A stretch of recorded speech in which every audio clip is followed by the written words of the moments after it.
Marcus Brennan estava verificando suas armadilhas quando os viu surgindo em meio à nevasca, trenós puxados por cães, avançando em formação perfeita pela tundra congelada, direto em direção à sua cabana. Não era um ou dois, eram pelo menos 20, cada um com figuras envoltas em pesadas parcas de pele, movendo-se com uma precisão quase militar, mesmo em condições que tornariam qualquer viagem impossível. As comunidades Inupiat não viajavam em grupos de guerra havia gerações. Todos diziam que os velhos costumes tinham desaparecido. A mão de Marcus foi instintivamente para o rifle preso às costas, mas algo o fez parar. Na frente da formação vinha uma mulher, o rosto coberto por óculos de neve e um capuz de pele de lobo. Sua postura transbordava autoridade. O grupo parou exatamente a 50 jardas da divisa de sua propriedade, perto o bastante para ser uma ameaça, mas longe o suficiente para mostrar que esperavam. Marcus morava havia tempo suficiente no interior do Alasca para saber que caçadores Inupiat não se apresentavam desse jeito. E ainda assim, lá estavam eles, imóveis como esculturas de gelo, todos olhando para a líder, que o observava com uma intensidade que ele conseguia sentir mesmo através da tempestade.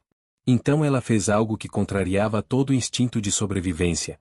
Desceu sozinha do trenó e começou a caminhar em sua direção, afundando na neve até a cintura, as mãos à mostra e vazias. À medida que se aproximava, Marcus sentiu o ar escapar dos pulmões. Havia algo no jeito como ela se movia, algo profundamente guardado em sua memória. A mulher parou na beira de sua propriedade e abaixou os óculos. Seus olhos encontraram os dele, olhos escuros, com um anel dourado em volta da íris. Olhos que ele não via fazia 10 longos anos. Olhos que pertenciam a alguém que não deveria estar viva. Ela disse uma única palavra, e o chão gelado pareceu estremecer. Marcus. Disse como quem carregou aquele nome por cada tempestade, cada dor, cada milha impossível entre o passado e o agora. A mulher vestia uma parca adornada com miçangas de 7 padrões tribais diferentes. No rosto, uma cicatriz inconfundível descia da linha do cabelo até a bochecha esquerda, marca deixada pela garra de um urso. Uma cicatriz que Marcus lembrava de ter costurado com linha de pesca, enquanto uma menina de 12 anos sangrava no chão de sua cabana. Caia, ele sussurrou. Mas a polícia territorial disse que tinham te levado para o orfanato em Anchorage. Um sorriso amargo cruzou o rosto marcado pelo vento. A polícia territorial diz muitas coisas. A maioria são mentiras para transformar roubo em caridade. Ela apontou para os trenós. Essas pessoas representam 12 comunidades diferentes do norte, unidas por um único propósito pela primeira vez em 100 anos. Marcus percebeu os detalhes, marcas tribais diferentes, trenós de estilos variados, padrões únicos de miçangas. Não era uma única aldeia. Era uma coalizão impossível. Que propósito? Perguntou Marcus, sentindo o estômago se apertar. Justiça, respondeu Caia. Mas não o tipo que alguém espera. Ela tirou de dentro do casaco um documento protegido por plástico. Marcus pôde ver o timbre oficial, Arctic Development Corporation, divisão jurídica. Há 5 dias, Victor Ashford registrou uma reclamação territorial sobre suas terras. Ele afirma que você está ocupando ilegalmente esta área há 15 anos. Tem documentos e uma ordem judicial te dando 30 dias para desocupar antes de assumir tudo. Marcus sentiu o sangue sumir do rosto. Isso é impossível. Registrei esta terra há 14 anos. Tenho a escritura original. Eu sei, disse Caia, com uma calma perigosa. Porque passei 3 anos investigando Victor Ashford. Sua terra não é a primeira que ele rouba com documentos falsos. Você é o 23º. As outras 22 famílias perderam tudo. Ashford segue um padrão, encontra caçadores isolados, falsifica registros antigos e usa um juiz territorial corrupto que nunca faz perguntas. O vento uivou entre eles. Por que eu? Perguntou Marcus. Os olhos de Caia endureceram como obsidiana. 3 semanas atrás, topógrafos encontraram grandes depósitos de cobre em suas terras. A corporação de Ashford quer os direitos de mineração. Sua linha de armadilhas pode valer centenas de milhares de dólares. Mas ele cometeu um erro grave. Que erro? Tentou roubar o único homem que arriscou tudo para salvar minha vida, quando todos diziam para me deixar morrer, respondeu ela em voz baixa. Essa é uma dívida que nem 10 anos podem apagar. Quando descobri o que ele planejava, soube exatamente o que fazer. Pausou. Voltei para garantir que o norte proteja os seus. Mas o que encontrei na minha pesquisa, algo que a Shord nem imagina que existe, vai mudar tudo. Não só para você, Marcus. Para todos que ele já roubou. Marcus olhou para a mulher que um dia foi uma menina quebrada. Kai havia se tornado algo que ele mal conseguia compreender, uma força da natureza, capaz de unir comunidades que estiveram divididas por gerações. Atrás dela, 20 trenós esperavam em silêncio absoluto. O que quer que Kaia tivesse planejado, já estava em movimento. A tempestade não havia trazido apenas guerreiros através do gelo. Ela havia trazido algo muito mais perigoso, um acerto de contas forjado ao longo de 10 anos. Se essa história de sobrevivência e justiça do Norte te tocou, não esqueça de se inscrever em Contos do Norte, porque o que vem a seguir vai provar que algumas dívidas só podem ser pagas com a verdade. A questão não era se Kaia tinha vindo ajudar Marcus, mas o que ela esteve construindo todos esses anos no silêncio congelado, e porque Victor Ashord acabará de cometer o maior erro de sua vida. O peso da revelação de Kaia pairou entre eles como um sopro congelado. Marcus fez um gesto em direção à cabana, e ela o seguiu, sinalizando para que seus guerreiros montassem acampamento. Lá dentro, o calor do fogão a lenha não foi suficiente para derreter o frio que tomava conta do peito dele. Kaia tirou as camadas externas, e Marcus finalmente viu no que ela havia se transformado. Alguém que se movia como uma general prestes a entrar em guerra. Fale-me sobre Ashord, disse Marcus, servindo café.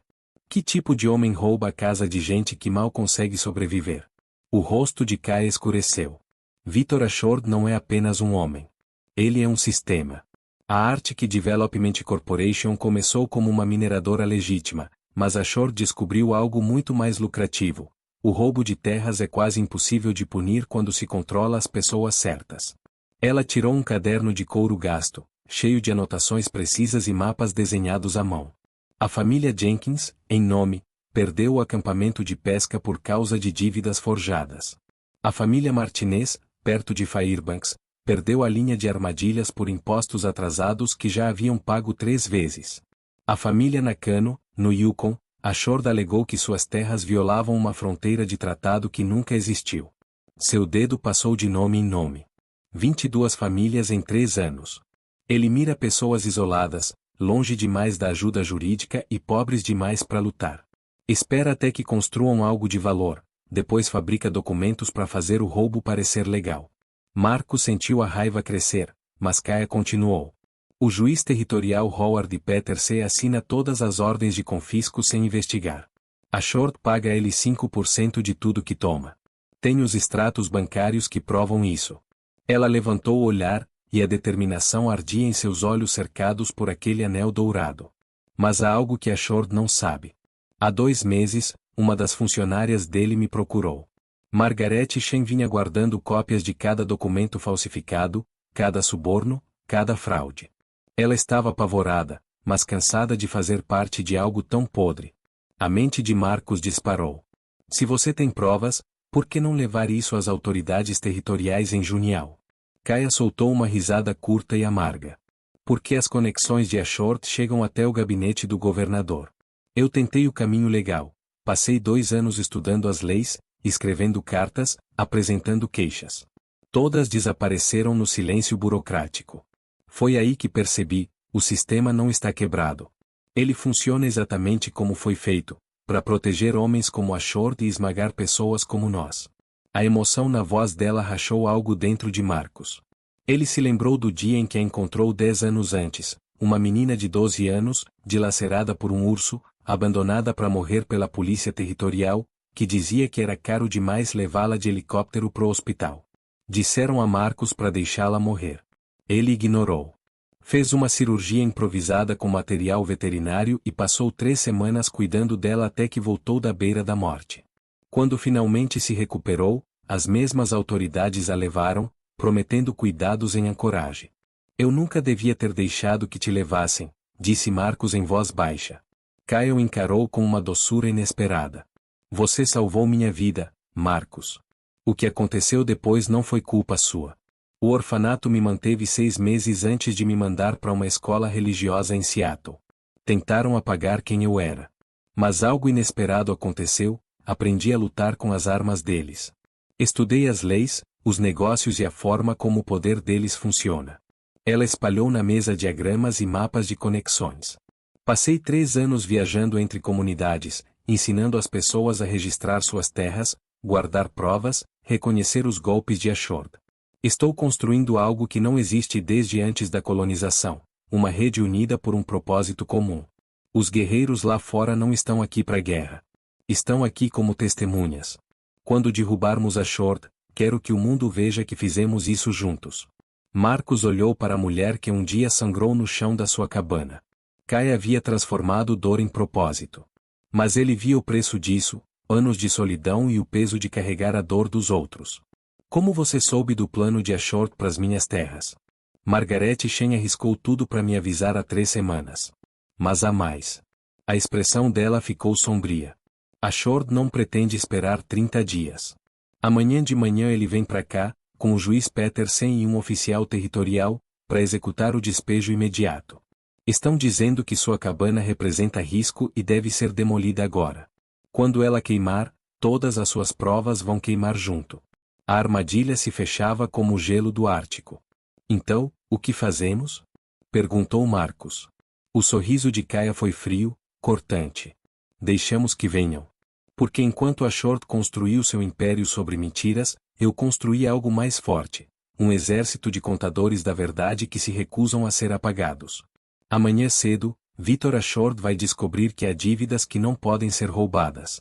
Mas enquanto o vento rugia lá fora e a escuridão tomava conta, Marcos não conseguia se livrar da sensação de que algo estava faltando. A confiança de Kaya era impressionante, mas Ashord não tinha sobrevivido até ali sendo descuidado. Seja sangue ou justiça, a neve seria manchada. E no norte, uma vez que o gelo aceitava uma dívida, ele só a soltava quando o pagamento era completo. A madrugada nasceu cinzenta e implacável sobre a tundra. Marcos não tinha dormido. Passará a noite vendo Kaya transformar sua pequena propriedade em algo que já não lembrava o acampamento de um trampeiro, e sim um tribunal montado com precisão. Seus guerreiros trabalhavam em absoluto silêncio, erguendo barreiras contra o vento e arrumando bancos de tora em semicírculo ao redor da clareira em frente à cabana. Não se preparavam para a batalha, preparavam uma peça. Ashord espera que você esteja sozinho e desesperado, explicou Kaya, revisando documentos à luz da lamparina. Ele conta com o isolamento como sua fraqueza. O que ele não sabe é que o isolamento virou nossa maior força. O norte lembra de tudo, Marcos. Cada roubo, cada mentira, cada família que ele destruiu. Nós documentamos tudo, e hoje a neve devolve o que estava enterrado. Com o fortalecimento da luz da manhã, figuras começaram a sair da linha de árvores. Marcos reconheceu alguns de feiras e viagens de suprimentos ao longo dos anos, homens e mulheres cortiços que sobreviveram a gerações nas condições mais duras. Tom Jenkins, cujo acampamento de pesca fora roubado. Sarah Martinez, que perderá a linha de armadilhas da família. Outros cujos nomes Marcos não sabia, mas cujos rostos mostravam a mesma expressão, determinação contida misturada com anos de raiva acumulada. Quantos? Perguntou Marcos, vendo a assembleia crescer. 17 das 22 famílias que Ashord destruiu, respondeu Kaya. As outras não puderam viajar, doentes demais, velhas demais ou com medo demais. Mas essas 17 enfrentaram tempestades e rios congelados para estar aqui. Cada uma trouxe documentos que Ashord não imagina que existam, escrituras originais, recibos de pagamento, cartas, depoimentos de testemunhas. Margaret Shen não só guardou registros dos crimes de Ashord. Ela guardou prova do que essas famílias possuíam antes de ele roubar. Aproximou-se uma mulher idosa, o rosto vincado, mas os olhos afiados como pedernal. Kaya, as testemunhas estão prontas, disse ela. E trouxe algo a mais. Entregou um portfólio de couro gasto. Meu marido foi topógrafo territorial por 30 anos antes de morrer. Estes são os mapas originais de medição dele, os verdadeiros, anteriores às correções que a turma do Ashord começou a fazer no escritório territorial. Cada lote que Ashord reivindicou como de limites disputados está registrado aqui, com medidas precisas e assinaturas de testemunhas. Os olhos de Kaya brilharam ao folhear os mapas. Senhora Nakano, isso é extraordinário. Esses mapas precedem todas as reivindicações do Ashord. O sorriso da velha foi severo. Meu marido sempre dizia que a terra não mente, mesmo quando os homens mentem. Ele me fez prometer que, se alguém desafiasse esses registros, eu lutaria. Demorei 4 anos para achar alguém que valesse a pena lutar. Ela assentiu para Kaia, com um orgulho contido. Você nos devolveu algo que julgávamos perdido para sempre, a esperança de que ainda existe justiça no norte. A emoção apertou a garganta de Marcos. Aqueles não eram só vítimas reunidas por vingança. Eram pessoas que haviam passado anos acreditando que o sistema os abandonara, a quem disseram que seu sofrimento não importava, que aprenderam a aceitar que homens poderosos podiam roubar com impunidade. Kaia lhes dera algo mais perigoso que armas. Deu-lhes a coragem de acreditar que suas vozes ainda importavam. Por volta das 9, ouviram motores cortando o silêncio da manhã. 3 veículos lutavam pela neve até a propriedade de Marcos, a caminhonete de um oficial territorial, o sedã preto do juiz Petersen e um carro de luxo que só podia pertencer a Victor Ashord. Kaia tocou o braço de Marcos. Lembre-se, disse ela, deixa eles falarem primeiro. Que mostrem a todos exatamente quem são. A arrogância é a lâmina mais afiada contra si mesma. Os veículos pararam e 3 homens desceram. O juiz Petersen parecia incomodado com o frio, sua roupa de cidade inadequada. O oficial estava desconfortável, com a mão apoiada na arma mais por hábito que por ameaça. Mas Victor Ashord saiu do carro como quem vistoria uma propriedade que já considera sua. Era mais jovem do que Marcos esperava, talvez na casa dos 40, com aquela confiança polida de quem nunca encarou consequências reais. Seu casaco de pele caro e botas sob medida provavelmente valiam mais do que Marcos ganhava em 5 anos de trampeio. A expressão de Ashord mudou da confiança para a confusão ao olhar para a multidão reunida. O que é isso? Exigiu, voz cortante. Oficial, retire essas pessoas da propriedade imediatamente. Isso é uma apreensão legal, não um espetáculo público. Mas o oficial olhava para as 17 famílias com um desconforto crescente. Alguns ele claramente reconhecia. Senhor Ashord, essas pessoas têm o direito de assistir aos procedimentos legais em terras territoriais. Eles não têm o direito de atrapalhar os negócios da corporação, retrucou Ashord com brusquidão. Voltou-se para Marcos com desprezo mal disfarçado. Senhor Brennan, venho informar que seu aviso de 30 dias foi substituído por uma ordem de demolição de emergência. Esta estrutura representa risco e está em terras cuja disputa de propriedade antecede sua reivindicação. O senhor tem 2 horas para retirar seus pertences antes que... Interrompeu-se ao encontrar o olhar de Kaia pela primeira vez. Algo passou pelo rosto de Ashord, não reconhecimento, exatamente, mas cálculo. Seu olhar percorreu os guerreiros, a multidão organizada, a encenação meticulosa. Quem é você? Perguntou a Kaia, e pela primeira vez seu tom confiante carregou uma ponta de incerteza. Kaia deu um passo à frente, e Marcos viu algo magnífico em sua postura, a transformação de uma menina esquecida em uma força incontestável. Sou alguém de quem o senhor deveria ter tido cuidado ao criar, Sr. Ashord. Meu nome é Kaia Nakano. 10 anos atrás, a operação de mineração da sua empresa envenenou o rio que abastecia a aldeia da minha avó. 23 pessoas morreram naquele inverno, inclusive meus pais. A investigação territorial concluiu que foi um infeliz acidente. Mas aprendi, ao ver a justiça falhar, que às vezes o norte exige outro tipo de prestação de contas. O silêncio que se seguiu foi absoluto. Até o vento pareceu deter a respiração. O rosto de Ashord permaneceu cuidadosamente neutro, mas seus olhos o denunciaram, o brilho de reconhecimento, a avaliação rápida da ameaça, a percepção de que aquilo não era o simples roubo de terras que ele encenara dezenas de vezes. Era outra coisa completamente diferente. Era o passado emergindo do chão congelado, exigindo o pagamento que ele achará estar enterrado. Não sei em que jogo pensa que está, disse Ashord, recompondo-se, mas essa apreensão é legal e definitiva. As queixas que crê ter são irrelevantes para... Nada é irrelevante mais, interrompeu Kaia, com voz baixa. Porque hoje, Sr. Ashord, o gelo finalmente se quebra. E todo mundo verá o que estava congelado por baixo. Kaia alcançou a mochila e tirou uma caixa metálica de documentos, do tipo feito para resistir a incêndios e enchentes.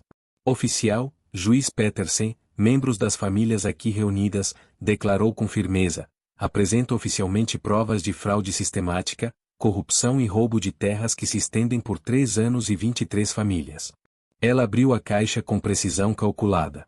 Estes são cópias autenticadas de documentos da própria Arctic Development Corporation, fornecidos por uma testemunha que deporá sob juramento. A postura fria de Ashord se quebrou. Isso é informação corporativa privilegiada.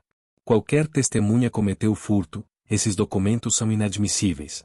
Na verdade, interrompeu Kaya, Margaret Shen era secretária administrativa sênior, com autoridade legal para manter cópias duplicadas para auditoria. Quando descobriu a fraude sistemática, a lei territorial exigiu que preservasse as provas. Ela não roubou nada, Sr. Ashord. Cumpriu a lei que o senhor tem violado há anos. O juiz Petersen avançou, o rosto corado. Jovem, não sei o que pensa estar fazendo, mas tenho uma ordem assinada. Assinada pelo senhor sem revisar provas, paga com propinas equivalentes a 5% do valor de cada propriedade confiscada, cortou Kaya, com a voz afiada. Ela retirou extratos bancários com depósitos destacados. Estas transferências das contas da Arctic Development para sua conta pessoal coincidem com as datas de cada confisco. 22 pagamentos. 22 famílias destruídas. Nenhuma investigação. A cor desapareceu do rosto do juiz. Isto é difamação. Oficial, prenda esta mulher por... Por quê? Perguntou o oficial, agora sério. Ele analisava os extratos, o nojo crescendo em seu olhar. Por me mostrar provas de crimes? Juiz, esses depósitos batem com os confiscos que presenciei. Eu sabia que havia algo errado, mas confiei no sistema. Olhou para ele, traído. O senhor me tornou cúmplice de roubo. Tom Jenkins se levantou lentamente. Oficial Davis, o senhor estava lá quando Ashord tomou meu acampamento de pesca. Parecia doente, mas disse que a papelada era legal. Sua voz tremeu. Minha família trabalhou naquele acampamento por 3 gerações. Meu avô construiu a primeira cabana em 1891. E esse homem apagou tudo com documentos falsos dizendo que abandonamos o local. Ficamos fora só 2 semanas, visitando minha mãe moribunda. 2 semanas, e ele levou tudo. Sarah Martinez se levantou em seguida, tirando papéis do casaco. Oficial, tenho recibos que provam que paguei as taxas territoriais por 5 anos consecutivos. Ashord alegou que eu devia 3. Estes são os registros originais de Fairbanks, assinados pela funcionária que os processou. Gastei minhas últimas economias com um advogado que disse que lutar custaria mais do que eu jamais recuperaria. Então deixei que roubassem a herança dos meus filhos porque o sistema me convenceu de que eu não tinha escolha. Uma a uma, as famílias se levantaram e apresentaram provas, escrituras originais, recibos, mapas, testemunhos. Cada depoimento acrescentava uma camada a uma corrupção tão vasta que parecia impossível de esconder. Mas Kaya não apenas reuniu provas, ela construiu uma narrativa impossível de refutar. A senhora Nakano se aproximou com os mapas do marido. Estes são levantamentos oficiais de 1908 a 1935. Cada fronteira que Ashord chamou de disputada está aqui, documentada com medidas exatas e assinaturas de testemunhas oficiais. Não houve disputa, oficial. Só mentiras contadas a homens que queriam acreditar no sistema. Ashord finalmente encontrou a voz, mas a confiança sumira. Isto é uma conspiração de uma mulher amarga e delirante. Eu não sou amarga, respondeu Kaya, com uma calma devastadora. Sou meticulosa. Enquanto você roubava terras, eu estudava leis. Enquanto subornava juízes, eu ensinava famílias a preservar provas. Enquanto construía um império de mentiras, eu construía algo que você jamais entenderá, uma comunidade que se recusa a ser apagada. Ela se virou para o oficial. Oficial Davis, solicito formalmente a prisão de Victor Ashord e do juiz Howard Petersen por fraude, conspiração, suborno e roubo sistemático. Tenho o testemunho de Margaret Shen pronto para o procurador-geral, junto com provas que envolvem não apenas estas famílias, mas possivelmente dezenas de outras ainda não registradas. O oficial Davis olhou para os 2 homens com decepção nos olhos. Virei oficial para proteger as pessoas. Vocês me transformaram em uma arma contra inocentes. Puxou as algemas. Victor Ashord, Howard Petersen, estão presos. Está cometendo um erro terrível, sibilou Ashord. Tenho conexões com o governador territorial, com interesses federais de mineração, com gente poderosa. Então eles que entrem na fila, respondeu Davis friamente, porque agora só quero poder me olhar no espelho. Colocou as algemas. A ordem de confisco está anulada. Esta terra pertence legalmente a Marcus Brennan. Enquanto o oficial conduzia os dois até o veículo, Ashord virou-se com ódio. Isso não acabou. Acham que uma prisão muda alguma coisa? O sistema protege homens como eu. Vocês são apenas esquecidos? Interrompeu Kaya. Descartáveis? Irrelevantes? Deu um passo à frente. Era nisso que confiava, não é? Que ficaríamos dispersos e calados. Que a vergonha e o medo nos manteriam impotentes. Mas você cometeu um erro fatal. Ela apontou para as 17 famílias reunidas em silêncio. Esqueceu que o Norte nunca esquece. Ele apenas espera. E hoje, depois de 10 anos de espera, 3 de investigação e incontáveis quilômetros sob a neve, a dívida que achou que havia fugido finalmente vence. O veículo se afastou, deixando um silêncio quase sagrado. As famílias permaneceram sob a luz pálida da manhã, e Marcus viu lágrimas em rostos marcados, não de tristeza, mas de alívio, de justiça, de libertação. Mas enquanto os carros sumiam no branco distante, Kaya permaneceu imóvel, o olhar firme. Porque justiça entregue é só metade da vitória. A verdadeira pergunta era, ela duraria? 4 meses depois, Marcus estava em sua varanda, observando a primavera começar seu lento degelo sobre a tundra. Sua terra estava segura, suas armadilhas restauradas, e 17 famílias em todo o norte reconstruíam o que Ashord havia roubado, suas propriedades devolvidas legalmente e seus nomes limpos de falsas dívidas. Os julgamentos haviam terminado na semana anterior. Victor Ashord foi condenado a 20 anos de prisão federal por fraude, extorsão e conspiração. O juiz Howard Petersen perdeu o cargo e recebeu 12 anos por cumplicidade. O governador territorial, envergonhado pela corrupção, ordenou uma auditoria completa em todas as transferências de terra da última década. Investigadores já haviam descoberto 43 famílias adicionais vítimas do mesmo esquema. O testemunho de Margaret Shen revelou uma rede de corrupção que se estendia do Alasca até Washington. Sua coragem iniciou investigações que mudariam as leis fundiárias por gerações. A Arctic Development Corporation entrou em colapso em poucas semanas. Sem as manipulações de Ashord, os investidores descobriram que a empresa se sustentava em propriedades roubadas e levantamentos falsos. E os supostos depósitos de cobre nas terras de Marcus? Nunca existiram. Foi apenas uma mentira para justificar o roubo. Marcus ouviu o som familiar dos trenós de cães e sorriu.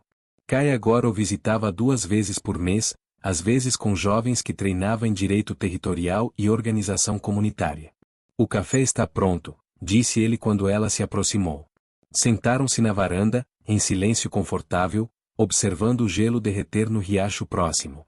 A relação entre eles havia se transformado em uma amizade verdadeira, construída sobre respeito e propósito compartilhado. Recebi uma proposta do governo territorial, contou Kaya. Querem que eu crie um novo órgão, Departamento de Proteção dos Direitos das Terras Indígenas. Um cargo oficial com autoridade para investigar fraudes e oferecer apoio jurídico a famílias ameaçadas de despejo. Ela bebeu um gole de café. Vem com equipe, verba e poder legal para contestar confiscações antes que sejam finalizadas. Marcus arqueou as sobrancelhas. Isso é extraordinário. Vai aceitar? Kaya observou o horizonte, onde o gelo começava a ceder. Já aceitei. Mas impus condições. O departamento será formado por pessoas das próprias comunidades que protege, não por nomeações políticas. E terá independência total. Eles aceitaram, provavelmente com medo de outro escândalo. Você mudou o sistema inteiro, disse Marcus com admiração. Kaya respondeu com seriedade. O sistema não está curado, Marcus. Só está ferido. Sempre existirão outros Ashords. Mas agora as famílias têm a quem recorrer antes de perder tudo. Agora há um registro do que somos e do que sobrevivemos. Ela tirou de sua bolsa um diário encadernado em couro, com desenhos tradicionais e nupia. Tenho registrado tudo, a história de cada família, cada prova, cada lição. Não apenas por motivos legais, mas para que as gerações futuras saibam o que aconteceu aqui. Que entendam que a justiça não é um presente dos poderosos, é algo que construímos juntos, uma verdade de cada vez. Mais tarde, Tom Jenkins apareceu com o neto, um menino de uns 8 anos, que olhou para Kaya com olhos arregalados. Meu avô disse que você é uma guerreira, disse timidamente. Kaya se ajoelhou diante dele. Sou alguém que aprendeu que a arma mais poderosa não é uma faca nem uma arma, e sim a verdade, preservada com cuidado e dita com coragem. Seu avô é o verdadeiro guerreiro, guardou provas por 3 anos quando todos diziam que não valiam nada. Ele acreditou que sua história importava, mesmo quando o mundo dizia que não. O menino olhou para o avô com novo respeito, e Marcos viu lágrimas nos olhos de Tom. Esse era o verdadeiro dom de Kaya, não apenas entregar justiça, mas devolver dignidade àqueles que foram ensinados a acreditar que seu sofrimento era invisível. Quando a noite caiu, Marcos e Kaya assistiram às luzes do norte começarem sua dança sobre o céu escuro. 10 anos atrás, quando você salvou minha vida, não me deu apenas a chance de respirar, disse Kaya suavemente. Me mostrou que uma única pessoa com coragem pode mudar tudo.